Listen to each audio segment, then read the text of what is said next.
In high school, I was convinced I wanted to be a teacher. I'd worked in Sunday schools and in childcare since middle school. My junior and senior years in high school, I taught 3 different French classes and was a teacher's assistant for a literature class my senior year.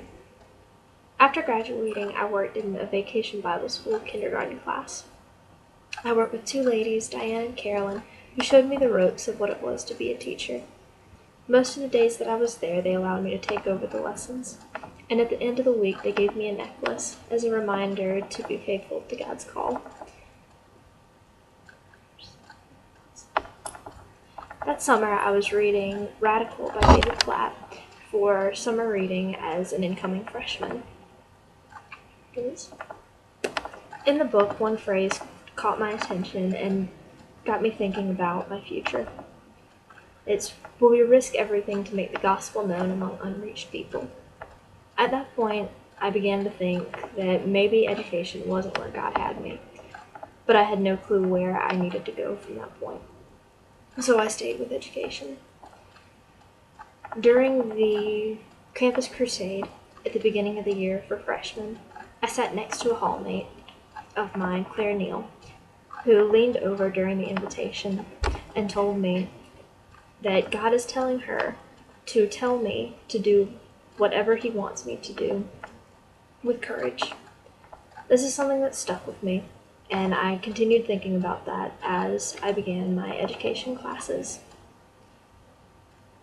But then things started to not go quite as expected, and I knew that there was somewhere else that I needed to be. When the missions fair started, I spent a lot of time at the International Mission Board stand and began talking to the missionaries that were there. I picked up a packet and started to walk out of the cafeteria when I ran into a friend of mine, Christian Golden. I sat and talked with him for a while and looked at the packet, and we both decided that we were being called to South Korea that summer. Eventually, I brought it up with my family, and it met a lot of resistance. And I came back to my friend for help. And I will never forget that one thing that he told me was that anything that I do mission-wise is going to take courage, reminding me of what Claire had said earlier that year. Eventually, the Korea trip fell through, and I was unable to go. But eventually, I started to realize that missions was where I needed to be.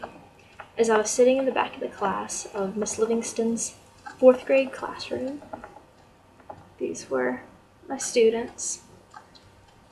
I was grading their journals when I felt God showing me that what these kids needed more than a proper education was a saving knowledge of Jesus Christ. I came back to school that day, and later that week changed my major to intercultural studies. Since then, I've been happier in my major than I was in education. Nothing against the education department, it's a wonderful system. But intercultural studies is just where God has called me, and since then my life has been changed. Thank you.